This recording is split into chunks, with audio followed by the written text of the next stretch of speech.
The first tool we're going to look at in the set is the F102. This is a thin flat tool. Notice the edges are clipped so it doesn't dig into your hand. This, although is fairly flexible, it is rigid enough to retain its shape and can be used to get into small slots and tight areas where you can't get the sanding block. The second one in the set is the R102. This has got an internal grit and is used for doing leading edges of wings. It can also be used to take the edges off any plywood, balsa, foam, etc. The third one in the set is the R201.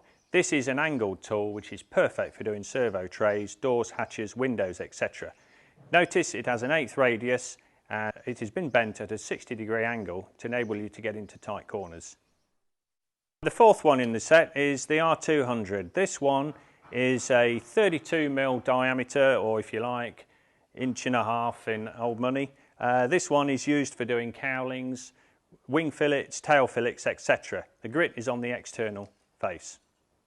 The fifth one in the set is the R202. This is made by welding the grit to a steel tube.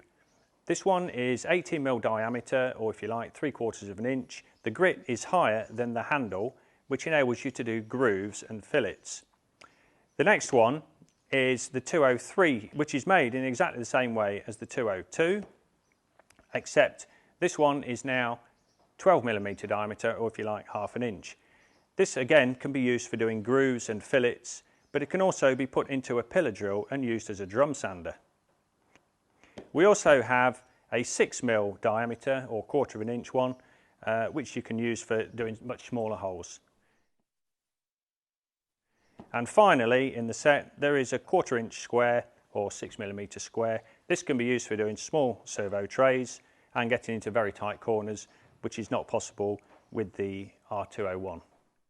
And that completes the set of 8 hand tools in the red wallet. The tools can be purchased individually, but it's much better value to buy them in the wallet. You can have them in coarse grit or fine grit.